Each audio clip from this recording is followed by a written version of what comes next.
Большой привет, товарищи, с вами Ктархонт, это партия за Советский Союз. У нас 11 ноября 1943 года. Мы одержали победу в противостоянии с немцами. Теперь Коминтерн контролирует немалую часть Западной Европы. Я спрашивал у вас, как нам с вами дальше действовать. И большая часть сказала, что давайте посидим, поразвиваемся, накопим силы, дадим накопить силы как раз таки союзникам и потом устроим великую финальную битву. Что ж, хорошо, тогда у нас сейчас как раз конец 43-го. Начнем мы с вами в январе 45-го, уже активную фазу противостояния, а так целый год с небольшим у нас будет на развитие. Делаю я это специально, чтобы нам достижение еще одного с вами дали, до 1 января 45-го не потерять ни одной национальной территории. Так что как раз и ачивочку выполним, и ваше пожелание с развитием тоже будет готово. Ну а потом начнем уже активное противостояние и посмотрим, что сможет наш Коминтерн. Надеюсь, вы поддержите ролик своим лайком и комментом. Ну а сейчас пару слов о спонсоре данного ролика. И это игровой канал Ланат. В последнее время он специализируется на всеми вами любимой Hearts of Iron 4 и делает весьма занятное прохождение в моде ТНО. И параллельно с этим возрождает Кавказ. Вдобавок к этому вы у него найдете прохождение за Нео-Османскую империю, за Цейлон и за ряд других интересных стран. Он старается общаться с аудиторией, прислушиваться к советам и радовать вас качественным контентом. Так что переходите по ссылке в описании, самостоятельно зацените его творчество, и если оно вам понравится, то подписывайтесь и поддерживайте автора. Стартовать же мы с вами, как ни странно, будем не с экономики, хотя это хорошее дело завершить 5-летний план, а также потом основать СЭФ. Но СЭФ стоит основывать, когда у меня будет побольше вассалов. Я, конечно, сейчас могу их сделать очень много. Если выделю и сделаю коллабы, как минимум еще 6 стран добавится. Но я все-таки не хочу немного границы портить, максимум Чехословакию выделить, когда она будет готова. Я больше всего сейчас хочу, во-первых, Болгарскую академию наук взять. Мы с вами получим возможность бонусы к исследованию получать. Ну а дальше уже пойти и исследовать фокусы на контролировать Скандинавию и искать балканского сотрудничества. Прям окружены, но не сломленные, да? Японцы, а нет, все, сломлены походу. Падение Токио. Американские войска вошли в Токио 12 декабря 1943 года. Это серьезный поворот, и интересно, что Япония до сих пор не капитулирует. Япония... то есть даже после капитуляции Японии они еще будут держаться, пока не капитулирует новое правительство Китая. А проблема в том, что у Японии еще до сих пор где-то 200 дивизий почти есть, поэтому они еще в Китае, видимо, на очень долгое время увязнут. Ну что ж, ладно, это их выбор, их путь. Ну и, конечно же, столица, которая переехала в Южный Сахалин, это неплохо. А у нас с вами Болгарская академия наук готова, и посмотрите. Белорусская, украинская, казахская, грузинская, армянская, азербайджанская, узбекистанская, туркменская, киргизская, таджикская, эстонская, латышская и литовская. И везде мы будем получать темп исследований +1. Так что постепенненько давайте будем улучшать наши темпы исследований. Кстати, странно, что у нас нет других территорий, то есть той же самой Чехии, Словакии, например. Они же вроде как под нашим контролем подчинены. Но даже этих, в принципе, республик нам хватит, чтобы получить хорошие бонусы. О, хорошая новость, восстановление болгарского патриархата. Неплохо так у нас коммунизм сочетается с религией. Кстати, у него бонусы даже поинтереснее, чем у нашего с вами Сталина, между прочим, ежедневный прирост подчинения аж 0,15. Нам бы такой бонус явно не повредил. Сейчас мы с вами сделаем достаточно важное дело. Пригласим в альянс Иран. Давайте. Прекрасно. Коминтерн прям ширится, захватывает очень важные точки. Ну и добавок к этому, посмотрите на мое строительство. Я строю железную дорогу. Транссиб до Владивостока 3-го уровня, везде у нас будут здесь дороги. Чтобы у нас очень хорошие поставки шли. В будущем, может быть, и выше сделаю, но на самом деле, как я по Европе видел, 3-го уровня вполне себе хватает, но местами 4-го. То есть выше смысла я пока не вижу. А вот и оно, временное правительство в Чехословакии. Давайте дадим им контроль. Ай. Ну, ладно. Карпатская Русь уже им отошла, ничего не поделаешь. Зато у нас тут теперь красивый вассал, что явно в плюс. Да и у него свое древо еще осталось, так что я думаю, они даже немного раскачаются, получат бонусы, прекрасно застроятся. Ну что ж, меня это радует, так что Чехословакия будет расти и развиваться дальше. Кстати, интересная вещь, что самый большой вклад в мировую напряженность внесла Исландия, 104% почти. А мы с вами всего 16,7, так что мы вполне себе такая мирная страна. И наконец-то лишь в конце июня 44 года союзники добрались до Китая Еще немножко им со всех сторон пробиться к победным территориям, и это будет победа. Плюс от этого противостояния то, что они потеряли, между прочим, почти 5 миллионов солдат, большей частью, кстати, это американцы. Ну и по мелочи другие страны здесь тоже потеряли людей, так что нам с вами в будущем будет полегче. После этих фокусов я решил сосредоточиться на 4-м пятилетнем плане, взять как раз бонусы на фабрике. Сейчас хочу взять «Нет времени на мир». Мы получим скидки как раз на атомные технологии, что очень классно. А потом преобразование природы. И тем самым у нас будет очень много свободных фабрик, также хорошая ставка, и в целом мы будем полностью раскачаны в промышленности. Все, противостояние с Японией закончилось 22 июля 1944 года. У нас получается здесь марионетки. Очень много марионеток. Это, конечно, не очень удобно, но зато... Серьезно, бриты забрали все побережье Китая под свой контроль. Интересное дело, ну да ладно. Здесь американцы создали вассалов, притом временных. Со временем они освободятся и станут свободными. Даже Франция, посмотрите, свой Индокитай потеряла, и здесь теперь много-много свободных держав. Ну а Япония под вассалитетом, между прочим, Британии, а не американцев. Да, мир немножко иначе сыгрался. В общем-то, союзники у нас сейчас представляют достаточно большой блок территории, особенно, как видите, в Азии. Это прям огромнейшая сила, с которой не так уж и легко будет справиться в случае чего. О, Социалистическая Республика Болгария заключает концессию о добыче урана. Буховские урановые шахты мы сами получаем. Нормально, нормально. Это ж вообще классно.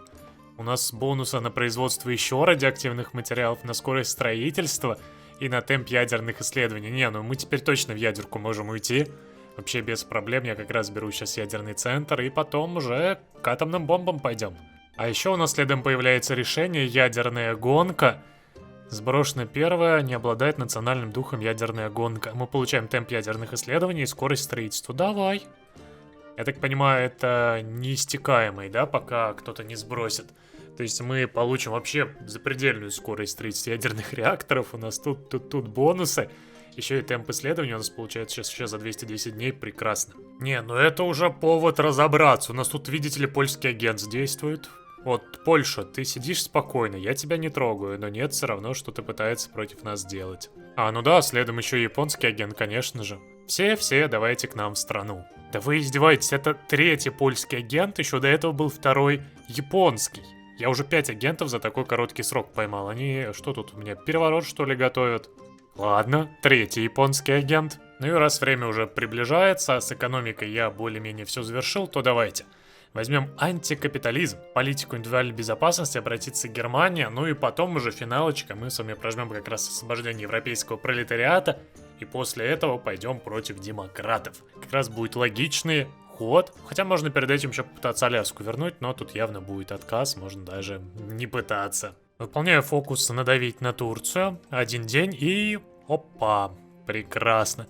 У нас теперь в альянсе с нами Турция. Это вообще прекрасная вещь. Давайте прекратим улучшать отношения. У них продолжает также влияние коммунизма раскачиваться. Я надеюсь, единственное, что они сейчас из-за нашего альянса просто не выйдут. Я не смогу никак повлиять на Швецию, хотя здесь и так уже, в принципе, 50% коммунизма. Может быть, он и придет, потому что я 50 отношений не могу добить. Но Черногория уже в коммунизме, Косово, к сожалению, в союзнике, Македония еще есть шанс, что останется. Ну и я думаю, мы успеем еще, может, на Грецию надавить. Сейчас 50 политвласти накопить, улучшить как раз отношения до 50, и у нас будет шанс. И давайте дождемся сейчас выполнения ачивки. У нас как раз 1 января будет 45 года. Да, ни шагу назад, все. Еще одно достижение готово. А вот у нас тут с вами и новые гидки появились. Капитал, золотой телец, фальшивый идол. Мы с вами получаем бонус атаки и защите против демократов. Ну и в противовес этого, как видите, у нас демократия минус, и согласие с демократами тоже в минус. Так что все, демократы теперь, надеюсь, нам не будут противником, с учетом того, что там 10% получим, еще и 10, здесь сможем получить. С 20% бонусом, надеюсь, прорвемся.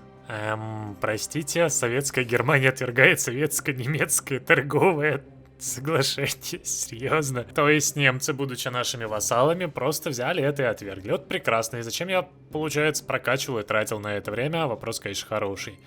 А так-то обидно, на самом деле. Получили бы немало скидочек, бонусов, всего хорошего. Ну ладно. Видимо, не вариант. Придется сейчас качать освобождение европейского пролетариата. И все, пойдем биться. Летом 45-го против союзников. Дали им время как раз остановиться. Просто если мы реально сразу же прям дарили, то вообще бы без проблем все добро забрали под себя.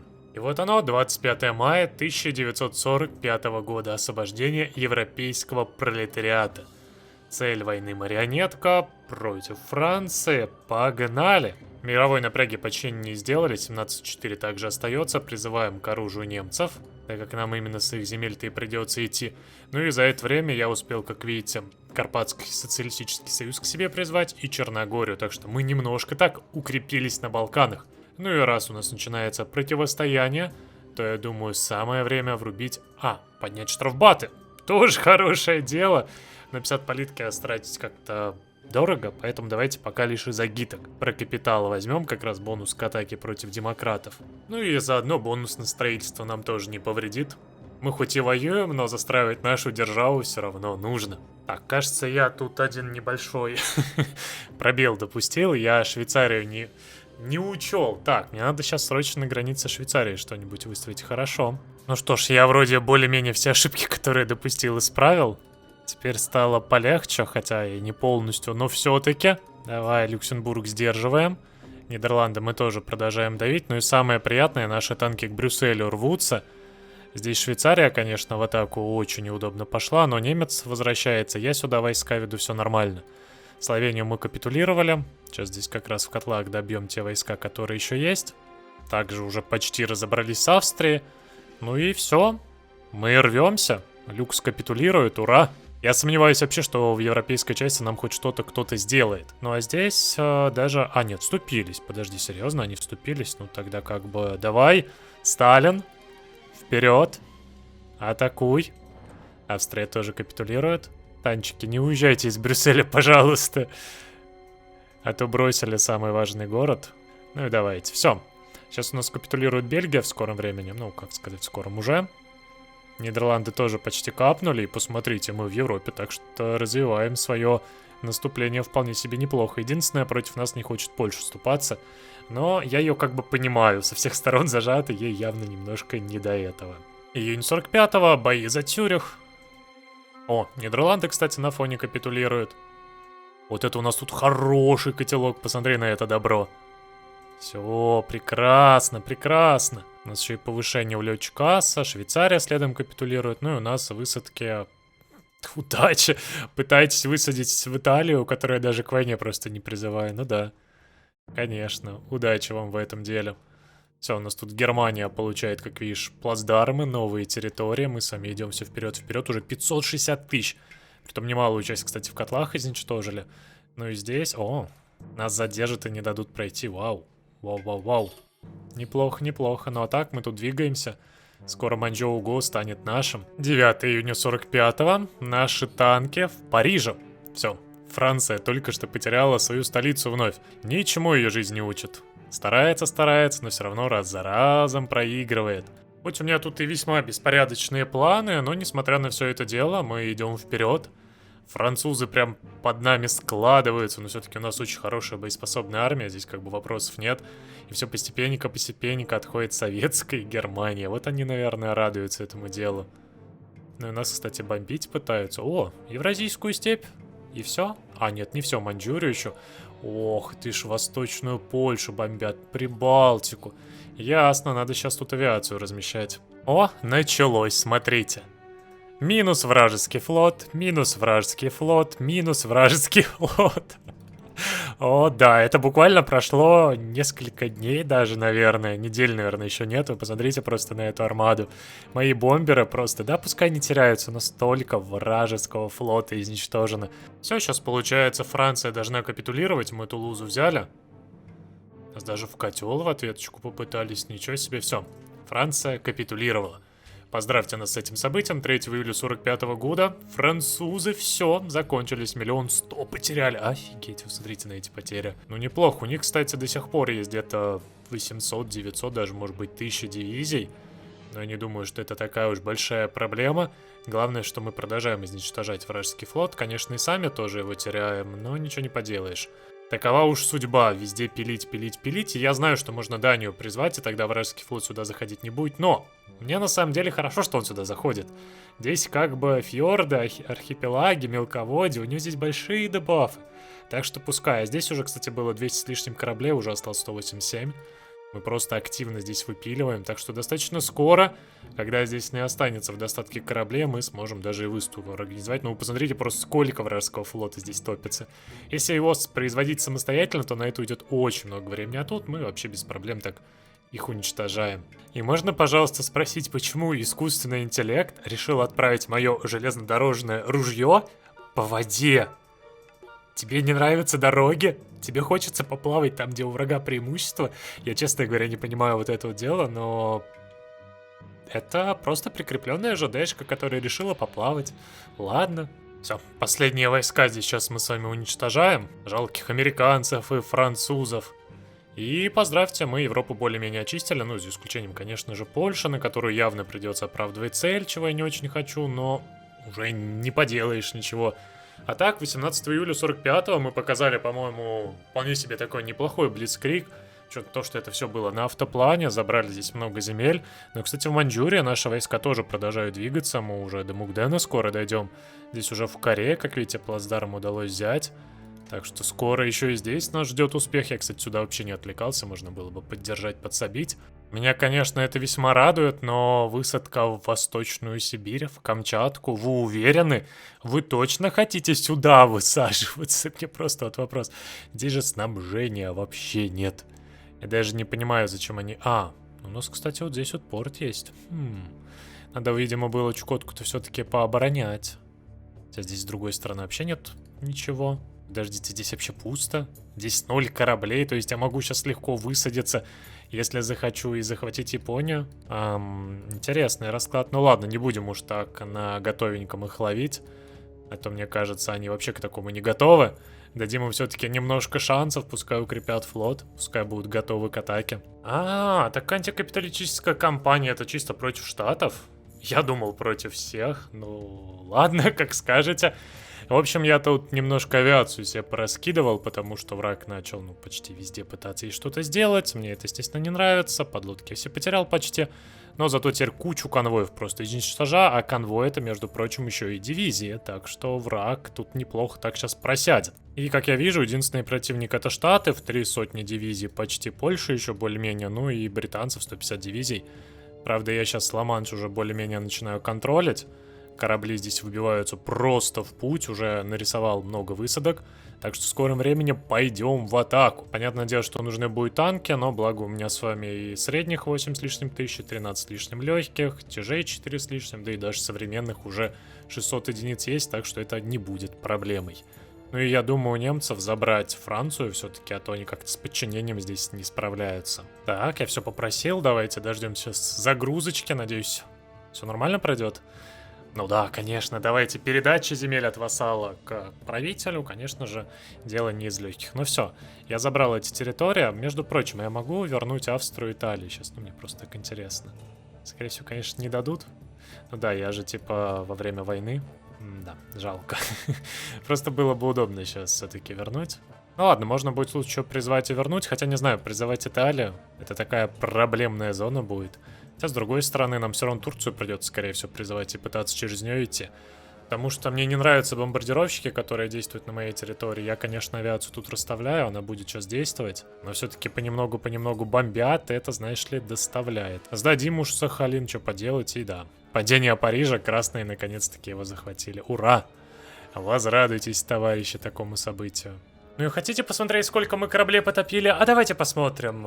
Статистика потерянных кораблей. Мы 83. Это, конечно, много, не поспоришь, но за прошлый месяц 276. Еще до этого 132. И итого 478 вражеских кораблей.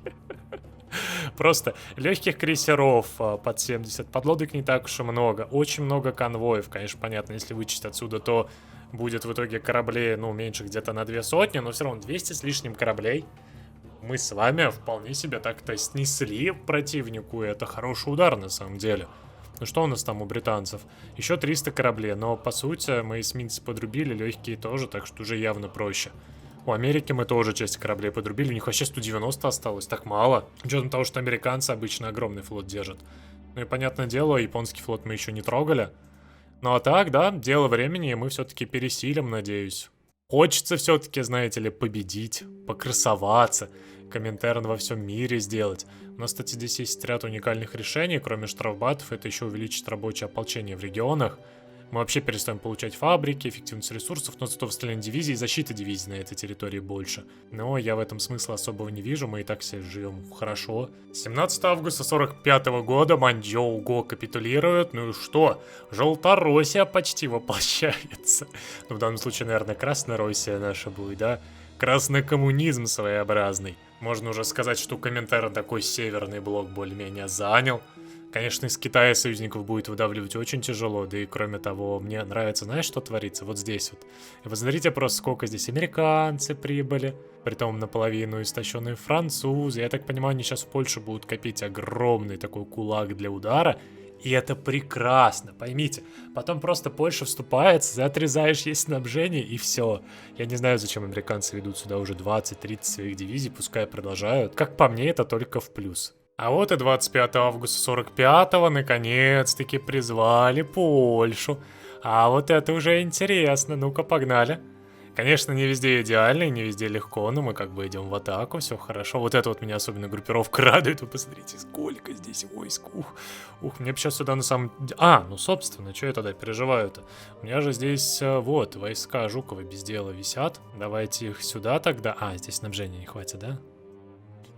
Да, к сожалению, здесь снабжения не хватает, хотя давай вот так вот и попытаемся ими продавиться в Гдыню. Саботаж еще в Люблине, здесь еще танки, ух. А чё, у меня в Мемеле войск нет? Опа. Вот это немножко сейчас нежданно-негаданно. Ладно. Ну я, знаете ли, тоже был готов много к чему. Вот то, что он, конечно, Кёнигсберг выбил, это смешно. Вот и все, Польша доигралась, посмотрите, вот это вот все, котел. По-моему, кто-то явно не этого хотел, но выбора уже нет. Польша остается совсем чуть-чуть, и она погибнет. Ровно как и большая часть войск, которая здесь сейчас закрыта, в том числе американцев. Нечего было мешаться. Здесь же я почистил Корею, Далянь захватил, ну и теперь уже тяжеловато, конечно, дальше идти вряд ли выйдет. Здесь, кроме того, снабжения нет, мне бы хоть какие-то узлы захватить, хотя... какие-нибудь. Как бы давайте, захватывайте, что вы стоите-то? Узел есть рядом, а они стоят, что-то ждут. Все, мы захватили наконец-таки Варшаву. Здесь прям оборона очень крепкая, пришлось немало людей потерять, но с другой стороны 3 миллиона солдат уже потерял враг. Это, по-моему, достаточно большая плата за попытку нас тут победить, продавить и вообще выдержать. 600 тысяч американцев, между прочим. Ну и сейчас, я надеюсь, падение Варшавы прекрасно, Гданьск смогу забрать. И вот это вот добро тоже за котлицей будет нашим. Ну и да, здесь британцы высадились. Немножко неприятно в Мемель, но пока ничего с этим не поделаешь. Хотя зря я, наверное, говорил, ничего не поделаешь. Мы так-то в атаку пошли. Конечно, не так идеально, как хотелось бы, но все-таки. Нам сейчас из Мемеля бы их лишь выбить, и все. Дальше вообще не проблема. Ладно, они все отступили. Я понял, тогда раз все отступили, то... надо сейчас им не давать просто в бой вступить, а можем все уничтожить. Давайте. Хорош. Посмотри на эту красоту. Со всех направлений. Давим. А здесь у нас уже все. Еще один котел. Подлодием, притом такой, ну, приятненький. Смотрите, просто сюда 42 американские дивизии здесь. Еще вроде как Соединенные... да, Мексика здесь. Здесь я, кстати, продолжаю давить, но они просто... организацию-то не могут восстановить, а значит, рано или поздно падут. Саботажи, конечно же, устраивают, но с этим ничего не поделаешь. Мне самое интересное, что там по кораблям. 870 кораблей. Ох, да. Прекрасно. 870 кораблей, наверное, к 3600 миллионов. Ну ладно, я рад. Все, Польша капитулирует. Все это мы теперь спокойненько тоже до конца закроем. Здесь просто оттуда 17 британских дивизий, ну-ка. Да. Спасли они Польшу. Надеялись они, видимо, с польских территорий проатаковать, но все. Бамс. Уже 4 миллиона 300 тысяч потерь. 140 всего-навсего у британцев осталось. У американцев там сколько? 244 дивизии, не проблема. Даже несмотря на то, что мы с вами задержались с атакой, а не напали сразу же, мы все равно побеждаем. Притом я даже сказал, интереснее так побеждаем, намного больше потерь вносим. О, так он еще и высаживается. Удачи тебе в этом деле. Выставками пытается меня здесь сейчас унизить. Ну-ка, все. Никаких шансов, все мое. Ну а по поводу Маньчжурия мы здесь более-менее закрепились. Хоть и тяжеловато, но пока держимся. А вот и атомные бомбы готовы. Все, теперь можно спокойненько строить реакторы и показывать союзникам, что значит мощь коммунизма. Хотя... Так, подожди, Нижняя Австрия подвергается? Ясно, ясно, ясно. Атомная эра, вот так вот, значит, они первыми начали. Ну все. Я-то думал, мы будем мирно хорошо себя вести, а нет, они ядерную бомбу на Германию сбрасывают. Даже не на Германию, а на Австрию. Австрия ведь ваш союзник, вздумайтесь, зачем вы это делаете? Вот так вот подставляете своего же союзника и на его же землях ядерку используете. Нехорошо, нехорошо. И, кстати, удобно то, что сейчас британцы здесь высадились, и я могу спокойненько взять организация партизанских отрядов. И, наконец-то, вам показать, какие же здесь у нас будут генералы и что за уникальные агитки. Кстати, по поводу новых агиток, у нас есть «Не болтай», разведданные просто вообще никакие врагу. Враг коварен, будь начеку, у нас шифрование. И фактор вероятности обнаружения агента, и захват вражеского агента увеличен. Кстати, давайте это прожмем. Здесь защита, атака на нас территориях нам сильно сейчас не сдалась, мы и так себя ощущаем хорошо. Но все-таки давай еще, наверное, не болтай возьмем. И опять же больше нефти родине, а то у нас нефти немного маловато, надо увеличить запасы. И посмотрите сюда, у нас есть ядерный удар по Японии. Если мы 2 ядерных удара по Японии сейчас сделаем, то она капитулирует в нашу пользу. Вот так вот. Давай попытаемся это тоже реализовать в будущем. И воу. Ничего себе попытка высадки под Архангельском. Вот этого я не ожидал. Все, 1 января 46-го мы наконец-таки Данциг отбили, ура! 5 миллионов потерь у врага. 5 миллионов солдат, отлично, мне просто это радует. Мы даже у немцев такие потери не нанесли, а тут союзники потеряли, они прям пытались против нас что-то сделать. Теперь вот это вот добро тоже со временем сможем закрыть. Ну и здесь не переживайте, Архангельский я не сдал. Я уже 2 дивизии штрафбата сюда привел под управлением Малиновского, так что мы сейчас все это освободим и будет спокойненько. Ну что ж, теперь у нас свободные войска, я могу спокойно их распределить, укрепить порты как раз, по которым мне идут часто очень такие неудобные высадки, и самостоятельно уже начать высаживаться к британцам. Благо, здесь уже 130 кораблей осталось, у самих британцев тоже флот, 273 корабля, конечно, еще мощные, но мы справимся, ибо нам другого просто банально не дано. Так что рано или поздно победа будет за нами. Ну а всем вам спасибо за просмотр, надеюсь, было интересно. Ну и увидимся в новых сериях. Поддерживайте лайками, оставляйте комменты и верьте в победу коммунизма.